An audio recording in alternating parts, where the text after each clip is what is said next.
Welcome back. I hope you enjoyed the interview with Professor Patrick Watson of the University of the West Indies.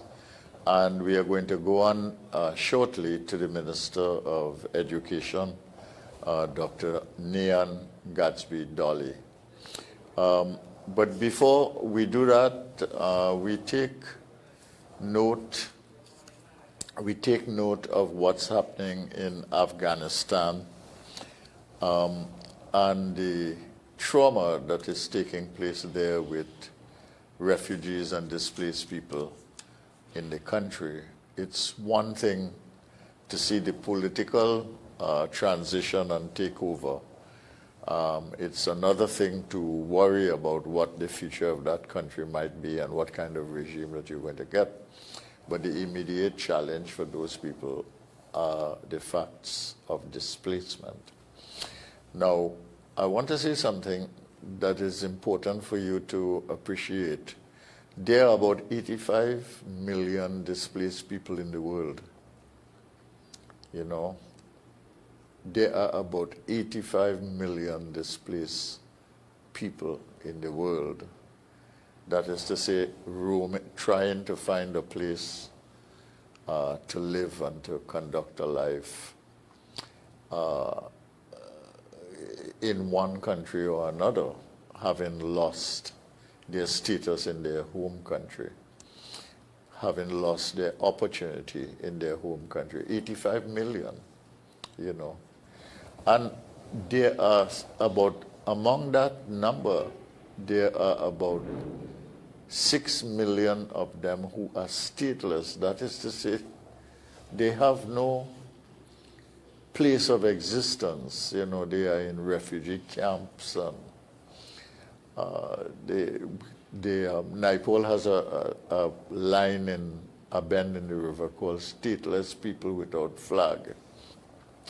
That is to say, they have no country of allegiance. They don't belong anywhere. They are simply in refugee camps. And of all these stateless people, there are about 35 million children, some of them not connected with their parents at all. In other words, they're part of the refugee process, and they are all over the world. 36 million children. Can you think of that and the vulnerability and the challenge for these children? And this is going to add to the process. Many countries are saying that they will accept the refugees. England is one, Canada is another. I think some of the Eastern European countries have also indicated that they would be willing to accept people. But I want to say that this is happening in Afghanistan, but it is not something foreign to us. Okay? Let me explain why. Afghanistan was one of 5 countries that always had a refugee and displacement and asylum-seeking problem. Remember the Russians, as the Soviet Union, were there for 10 years. And then after that, the Americans were there for 20 years. And that country has been involved in civil strife for God knows how long. It is a tribal country. It has no sense of nationhood. So it has no sense of a national community. Besides tribalism, you have ethnicity issues having to do with various sects within Islam. So there's always been a problem. Recently, you had Myanmar ending up with a situation with refugees. You have Afghanistan now. You've had the South Sudan, which was a country which broke in two, and you end up with people there. And then you had the largest ever refugee crisis in the history of the world. That's the one in Syria, in which 7.5 million people had to be absorbed by the rest of the world from Syria. 7.5 million from one country. Imagine that. But I don't want you to forget that we have a Venezuelan crisis here that involves about 5.5 million people who left that country. okay? Over 1 million of them went to Colombia alone, and all over the world. They went as far east as Portugal, Spain, and there's and Italy, Portugal, Spain, Italy in Europe. In the north, they went as far as Canada. In the south, of course, they went as far as Argentina. And we have about 60,000 of them here, and they keep coming, you know. So that is a refugee and displacement and asylum crisis that is right here on our shores in Trinidad and Tobago, right there on our neighbor shores 7 miles away, Venezuela, and right here as part of the hemisphere. So this business of displacement is not far removed from us. It is not far removed from our experience. And we're finding that the reason this happens is whenever there is political instability or extreme authoritarianism in a country. We know that it happens whenever there's economic deterioration in a country. People look for places where they can do better. And of course, with political and economic deterioration comes social deterioration. And with that, people long to get away where they can find some peace. And this is a problem that is going to be with us for some time, and it has to be solved. I mean, you can't have 100 million displaced people, you know, and millions of people stateless, without flag, as they say, in the world, roaming the world. And these are because of conflicts. You have the situation in Afghanistan of conflict, Venezuela, you have conflicts of all kinds, political, economic deterioration. So it's something that we need to be aware of and alert to. Okay, we've got to think about this seriously. And we've got to try and come to terms with solutions for it. But right now we are going to talk about school. We're going to talk about education. We are going to talk about vaccination to get children prepared for the opening of school and to have a safe reopening of school after having shut down schools for so long because of the COVID pandemic. And we have no other person but the Honourable Minister of Education, Dr. Nyan Gadsby Dolly. And we'll have a conversation beginning now. Morning, Minister. How are you? Good morning. Good morning. I'm well, thank you. Thank you for agreeing to come on the program. We're glad to have you. And we're thankful that you are prepared to engage in a conversation at a time when school is soon to be reopened. We don't know what date yet, I'm going to ask you. But we have some preparations to do before that, and I want to talk with you about that a little bit, okay? So I want to start by asking you an important question for us to understand from your point of view as Minister of Education. And by us, I mean the general public, the listening, viewing public. What is the most immediate and urgent task that you face in the education sector today? Getting our children back to physical school. Huh? Getting our children back to physical school. That's our most immediate and urgent task. Okay. So the important thing to you is to get them back in the classroom, in the school, and to have normalcy in the, what you might call the schooling sector of education. Yeah, because the thing is, once they're out of school, it allows for an inequity to develop, and it is not an inequity that is centered around who has devices and who has connectivity. That's one part of it, yes. But it's broader than that. It really speaks to who is able to transition well onto the online learning, who is able to ignore the fact that they are not among their friends and their peers, who is able to have the supervision at home, even the home environment that allows for them to concentrate on their work and be encouraged, whereas a teacher in the school will be able to fill that gap somewhat. So it's more than just the students who have online devices and so on. It really is about their socialization. It's about their ability to live in the world. They're not going to live. School is also practice for life. They're not going to live in their homes the rest of their lives. So it's really a bigger question, yes, about educational continuity, but also about the preparation of the citizens that we are expecting to take our country forward in the future. Do you think that there has been a lot of learning loss because of the fact that schools have been closed? I know that the Ministry of Education and the individual schools themselves have really risen to the challenge and tried to get students online and to get them to work in some way and to keep the education going in spite of the fact that they couldn't come to school. But do you think a significant learning loss has taken place with our children? Yeah, because we've seen it globally. We have done a learning loss survey within the ministry, targeting parents and teachers and administrators, and we have asked them, what proportion of your syllabus were you able to cover? We've asked parents about, their students and so on. And yes, we've seen teachers not being able to cover, and naturally so, because when schools would have closed in March of 2020, it took everyone by surprise. It took the world by surprise. And so naturally there would have been a gap there. And that would have continued along the way for some children, not all, but certainly for some children you would have had that.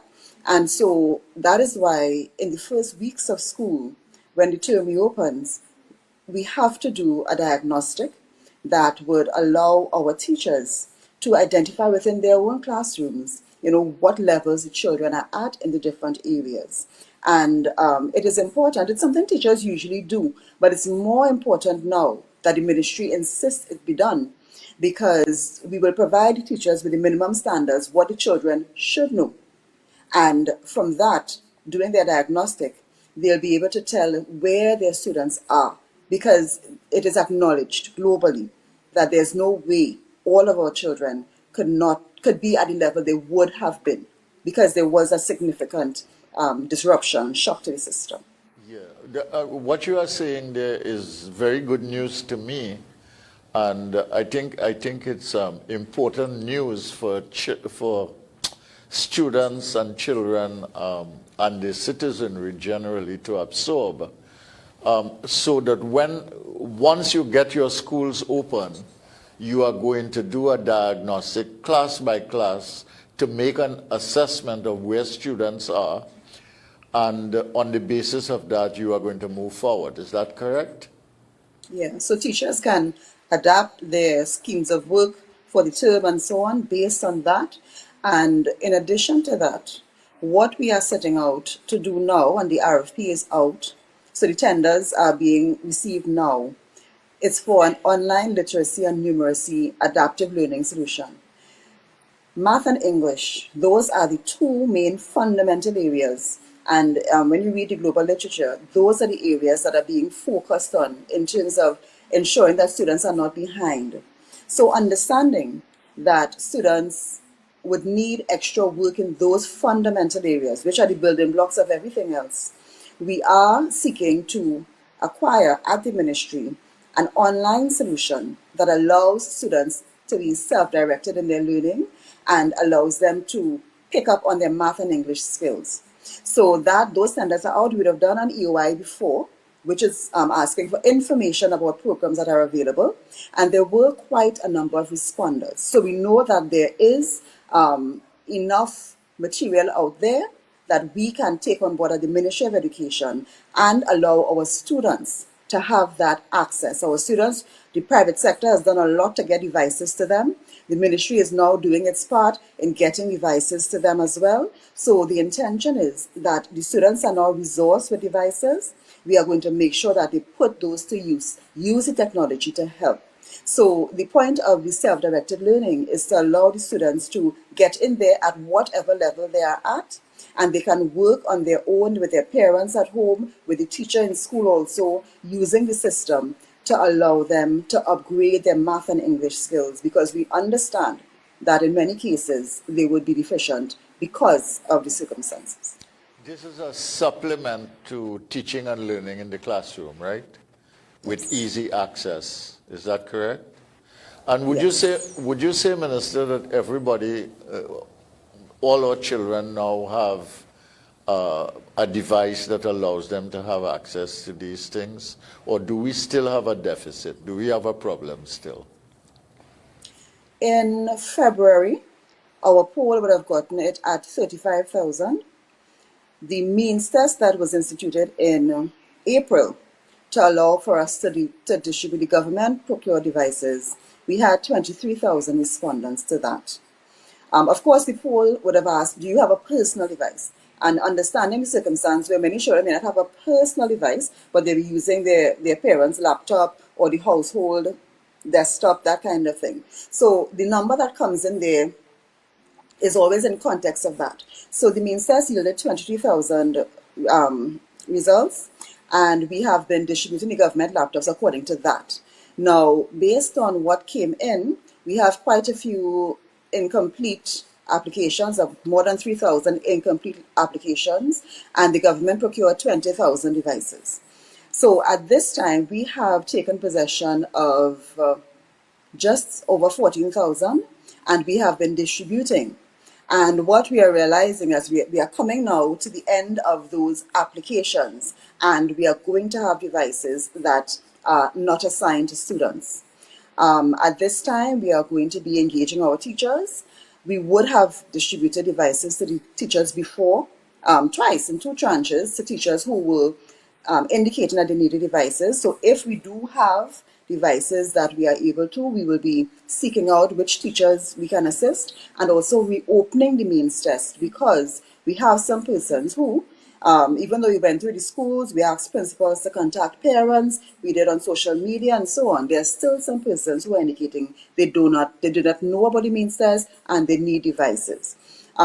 Of course, the new intake as well, that's another group of students that we would not have polled. So we don't know how many of them at this point in time require devices. But we know that once they come into the system, we are going to do a check for that. And we're also discussing with social development the approach to that, and how we can ensure that if there are students who need the support of the government and their parents are already on the records as needing support of the government, receiving public assistance or food cards or so on, how we can assist those students and, eliminate the need to keep doing the means tests and so on, because we already have a pool of students who we know are, being assisted by the government. So to put it in a short way then, the ministry has acquired devices. We are distributing devices to all who would have applied on the means test, and from what we are seeing now, there would be a surplus of devices based on the applications received from that means test. Okay, so the objective, well, first of all, the intake every year, is it about 20,000 approximately? Yeah. Right. 18 to 19,000, yeah. So every year we take in about 20,000, and the objective is to have every student with a device. No student will be deprived or be without a device. And you want to make sure that this happens when school opens, or you think you'll need more time than that in order to make sure every student has a device? We will satisfy all of those who applied for the means test. We will satisfy that once we have the last tranche of devices, which is estimated to come in on August the 19th. So once that comes in on August the 19th, that last set, we will satisfy all who applied in the means test. So it will really be those who are coming in, the new intake, and to understand how many of them, because they would have come in from ECCE, and I can tell you that even at the ECCE level, the teachers have been interacting with the students in appropriate screen time mode, of course, online. So many of the students coming in to the infants at this point, they do have devices and their parents would have supplied that. So it really is to determine who is coming in and does not have. And there'll also be a subset of persons who, despite our best efforts of getting the information to them, indicate to us that they did not know about the means test. So that would be the cohort of persons who do not have devices at this point in time. But we will satisfy those who successfully applied for the device using the mean test. I just wanted to establish that the objective was to have a device available and accessible to every single student in the system. Yes, yes. And secondly, that you were trying to do this for the opening of the school term. Right? Okay. Yes. The other issue that I wanted to ask you about timeline is that you said there are tenders out now for this supplemental online program in English and maths. When do you anticipate that everything will be over and someone will be supplying that service to the schools? When do you anticipate that that will be over? September, October, December? In September? Yeah. So you will have That's that what we are available aiming for. when school opens then? No, not when school opens, because the tenders close on the 20th of August. Okay. So I'm saying September, but it would be the latter part of September, right. Because of course we'll have to do the evaluations and all of that. And this is meant to work along with the school learning management system. Yes. That the Ministry of Education now has. And I can tell you that we're also doing work to get that up to scratch and properly organized. So I'm saying late September, by the latest, hopefully early October. Okay, now you've identified together with the Ministry of Health about 14 sites across the country for vaccination. In the age group 12 to 18, you have about 90,000, maybe 100,000 students, right? What is your vaccination target to allow you to open school? The vaccination target as a way to open school, that has not been discussed in that way. Okay. We would have had schools open in February for forms 4 to 6. There was no vaccination on the horizon at that time. Okay. Our borders were not open. We did not have the Delta variant being resident in the country at that time. Yes. But we were successfully deploying our students to school who needed to go without the prospect of vaccination. So I'm saying that vaccination is not the only thing, not the only layer of protection that we are affording to the students. There are many other things that go into all the entry protocols, the masking, the social distancing, the sanitization of the schools. So it's really not only vaccination. So when we speak about a vaccination target to open schools, that's not how we look at it. We are saying that these students need to go to school. We are saying that the country has embarked on a vaccination program to lower our numbers in the country. And that's another layer of, a huge layer of protection for our children when the vaccination uptake in the adult population is high. So all those things are being done to allow our students to go to school safely. So there's not a vaccination target at this time to say, okay, we want 20% of our students vaccinated to be able to get to school. We are encouraging students and parents to do the safest thing for their children, which is to protect them in that way. However, the opening of school is not predicated on a number of students being vaccinated at this time.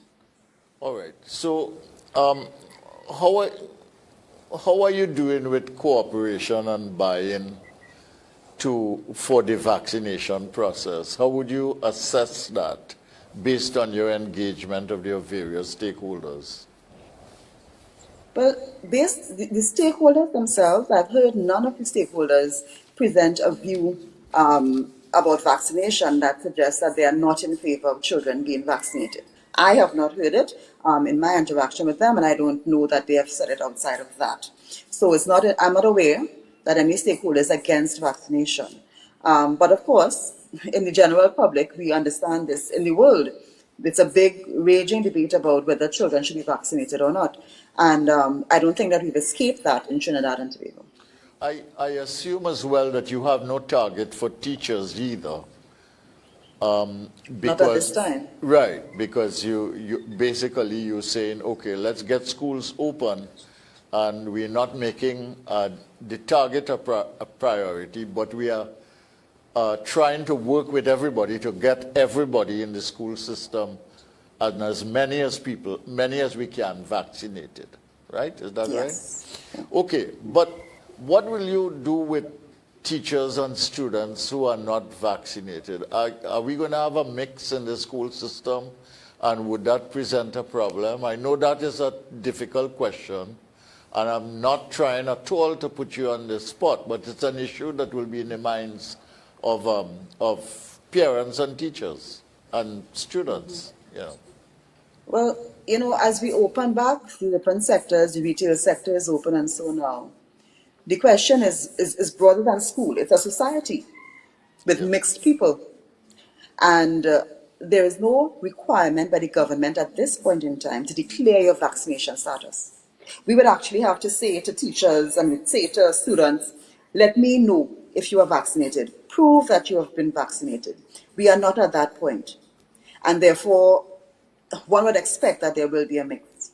Once school opens, and you would have heard the Prime Minister speak about taking the exam students out first, you would expect that there would be a mix of students who have been vaccinated, not vaccinated, a mix of teachers who have been vaccinated and not vaccinated. If you go in a taxi, you're going to mix with people, you don't know their status. If you go to the grocery, same thing. If you go to the pharmacy. So this is really a society of mixed vaccination status. Schools will be no different from that. So the protocols are going to be important then. The Yes. masking, the sanitizing, the distancing, those would be key. And I get from what you are saying, if we are going to open for the examination students first, we're going to have a phased opening. Is that it? Yes. Yeah. All right. So that is something you have thought through already, or you are in the process of thinking through? Well, it's actually at the point of finalization, and it would come from all of the discussions we've had with the stakeholders and also the Prime Minister's view on all of those discussions that, we begin first with the students who are the oldest, who the imperative in terms of examinations is the most. It's the same cohort of students we have started with in February of this year, bringing out to school to ensure that their SPs were complete and so on. And so that would be the main thrust, and it would find favor, based on our discussions with the stakeholders, it would find favor with them. The point is not to exceed the capacity of the school in terms of supervision, in terms of something as simple as entry. How many students are coming in at one time, because of course they have to be checked, the temperatures and so on, they have to be asked certain questions. So it really is a gradual and phased approach to getting our students back, allowing the schools to develop their systems and allowing us to proceed with as much caution as possible.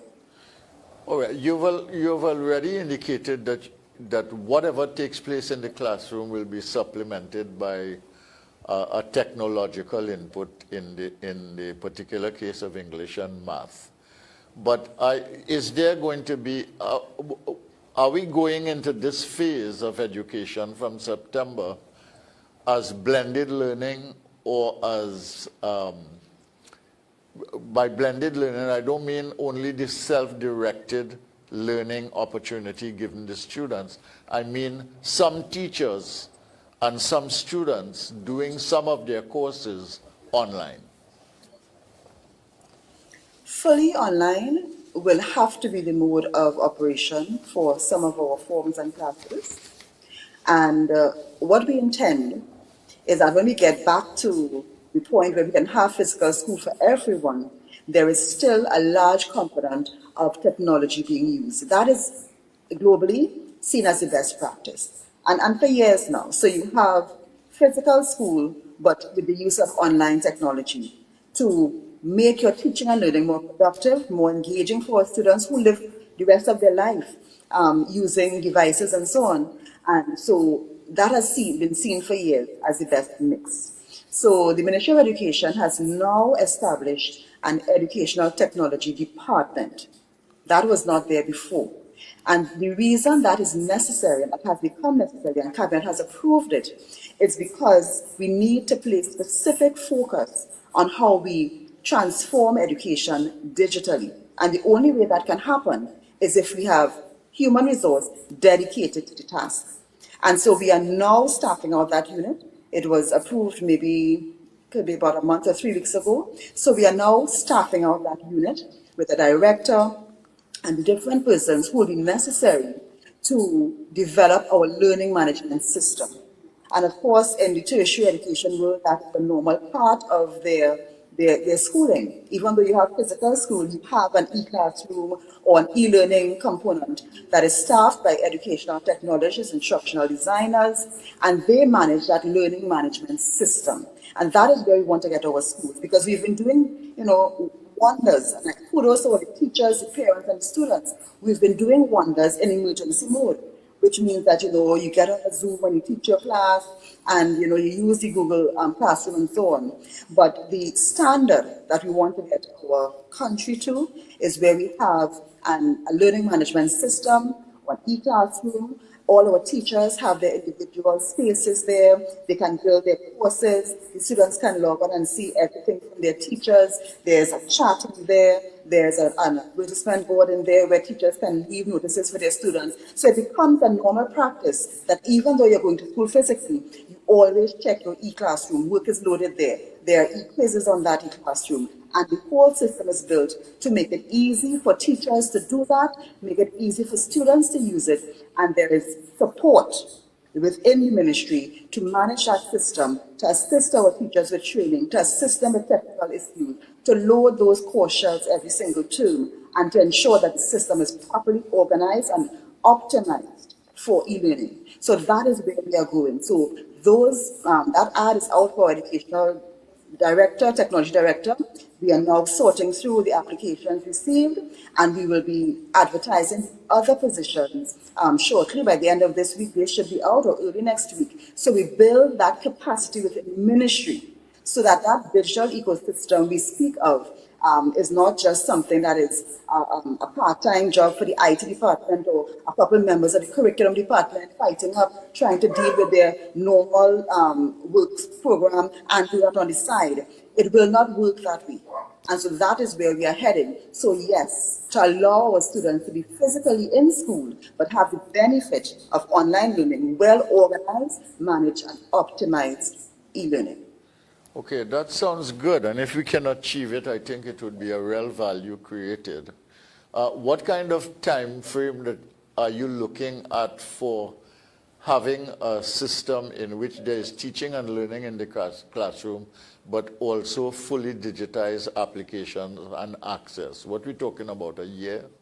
About a year, maybe? A year should give us that. We are intending, once everything goes well in terms of staffing and so, by the end of this year, we should have at least a pilot on board. And this is something that we want to meet with our stakeholders on, hopefully before school begins, but so much is happening at this point. But hopefully before school begins, we meet with our stakeholders and we explain and show them exactly what it is, get their comments as well, because we need buy-in from everyone as we move forward. We've been forced to make a change, and we don't want to lose that. But even in the context of organizing that system, it's still change again. And we understand that these are people, these are humans we are dealing with in terms of changing behavior. Our teachers, it's not just snap your fingers and it gets done. So even though we would want this to be immediate, we also have to understand the human element, and we have to be able to work with that. So we will be talking to our stakeholders, explaining exactly where we want to go, getting their buy-in, getting their feedback, their comments, any suggestions they may have to give, their recommendations, so that we all progress together. Do you find your relationship with your stakeholders a cooperative one, or do you have challenges that you still have to work out? And do you anticipate that a lot of this will go smoothly, or do you feel that you might have problems? Well, I think we'd all wish that life would go as smooth as we would like, but it's never really that way. the stakeholders, in my opinion, are generally very supportive, very progressive, and they work very hard. They're very passionate about their Let, different areas. let me make And I a think we've had. let me make an intervention here, Minister, and you can follow afterwards with your answer. And it is this. You know, change is very hard, and people, adaptation is key, and some people adapt faster than others, and that can create some problems. But when it comes to our children, I think that everybody has a kind of vital interest in that. That is to say, the parents have an interest in their children doing well, the teachers have an interest, certainly the school board has an interest, the denominational board has an interest. Everybody really, they want to see their generation of children do well. So that's why I was asking you, because it's such a vital area of development intervention. But even so, even though we all have the view, we may not have the same point of view as to how we get there. Yeah. And so you would naturally find differences of opinion. But I don't count differences of opinion as something that is necessarily bad. It just gives you a wider view and an understanding of different paradigms. So we have passionate stakeholders. We have stakeholders who may not agree with everything that is said, no, but that is not required. And I think that our stakeholders in Trinidad and Tobago, our education stakeholders, and the main ones, are very supportive. Generally, we all know where we want to go, and we are happy to make compromise for us to get there. So that's what I would say. Our schools, we talk about the technology and so on, the transition, the dual mode, but are our schools physically ready? Are our children psychologically ready? Are our teachers and principals psychologically ready? Good question. From next week, the school support unit, and they do all of our mental health. They cater for that with our students and our teachers in some instances. They will be running a program, the Student Support Division. They will be running a program to assist our teachers and assist our students to reorient themselves for the start of school once again. And of course, that they'll be running it virtually, and that is intended to really reintegrate our students and take care of the mental angst. You know, it's a time of uncertainty. Students don't know if they'll be going back to school physically. They're not sure what's going to happen, and it makes it difficult. So we'll be running those programs from next week into the first weeks of the term, so that we make a focus on mental health for all of our students and teachers. And the student support, even though they are mainly geared towards the students, they'll also be including our teachers in these programs, because one of the things that came up from the stakeholders as well was the need for our teachers to be supported. Again, emphasizing that this change that has been thrust upon us plays itself out in people. The staff of the ministry, I can tell you, has been hugely impacted, because all of our systems that we are accustomed to in this country for how many years have been turned on their heads. And so the staff of the ministry have had to adapt the very way we do even the most basic functions, take attendance in a classroom. That in itself has had to change. So it's been hard on everyone, and the SSSD, if I could say, student support, they have also been working with the staff of the ministry to allow for them to better accept the change that has taken place and that we are working with. So we are placing emphasis on that, and we'll be rolling out some programs, as we have been throughout the year, but some specific programs geared at going back to school and, you know, preparing our students and our teachers for that, and trying to make that transition a little bit easier for everyone. I wonder if I could shift a little bit and ask you about tertiary education, because you span the entire education sector. One of the changes that you've made under your tenure really is the shift to bursaries and the reduction in merit scholarships. Why are bursaries superior to merit scholarships, and how is fairness guaranteed? How can the public be satisfied that there is fairness in the allocation of the bursaries? All right. In the first instance, I don't know that bursaries are superior. I think it's just a different way of doing things. And when money is scarce, it's a way to direct funds to those who need it most. So one of the main differences between the merit scholarships and the bursaries would be the means test. It would be done that way to allow the students who really need the funding to assist in their schooling to get that funding. And that is done when money has to be prioritized. So I don't know that it's superior, but certainly it allows us to target the help where the help is needed. In addition to that, scholarships based on merit are not forward-looking. So they do not necessarily say, okay, we are taking students who are doing the things that the country needs or going to pursue study in the areas that the country needs development, and so we are investing in that.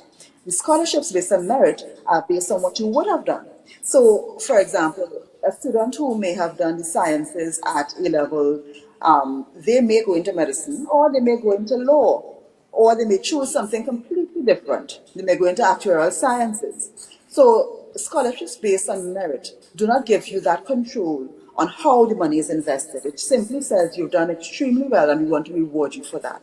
So the bursary system, in times of difficulty, as we have now, has been instituted to allow for us to target that funding to those who need it most and those who are doing studies in the area that the country needs most. So that really is the main difference, and I want to congratulate the students who have been awarded their national bursaries, and we do have about 160 something students who have applied, because of course we opened it again because there was more room, and so more students did apply and they are being processed now. So we do have over 200 students who would have received their bursary already, and would be going along that road to start their studies. All right. We come into the end now, so I'll just ask you two quick questions. One is, can we afford all the tertiary educational institutions that we have? And is there something to be done with rethinking the financing of education other than simply reduction of, let's say, GATE, because I know that has happened? Is there a challenge there that you are wrestling with in education for higher education? Yes, yes. I think in education, as to get everyone else, but just because I am here, we're wrestling with funding challenges everywhere. And it forces us to take a look at what we are doing. Take a look at where we have expanded and we can no longer afford to sustain. So, for example, in the post-secondary sector, we have MIC, NESC, we have YTEP. So if I just use those three, what we've had over the years would be some duplication developing, because we had so many students. We had GATE was available for everyone, and we had so many students, going into different institutions. And what you would have found is that a lot of them would have duplicated courses from one institution to another. So you can find one particular course, of course, you might find it in COSTAT, you might find it in MIC, you might find it in YTEP, you might find it in NESC, and when our circumstances are constrained and the institution can no longer be able to support all of those programs, then it forces us to look at what we are doing, between all of them or among all of them and across the sector, and say, okay, let us rationalize what we are doing and where we are doing it. So yes, that is occupying our attention. TVET rationalization is one particular area we're looking at very closely, so that we can align ourselves, make sure that there's coverage in terms of what is offered, but that we constrain ourselves understanding financial challenges. So yes, you're spot on with that, and we are engaged in those kinds of exercises. So we can expect a rationalization of the tertiary sector, or at least some proposals for discussion on that. and we can also expect a rationalization of the financing of the sector. Is that correct? Do I have you right?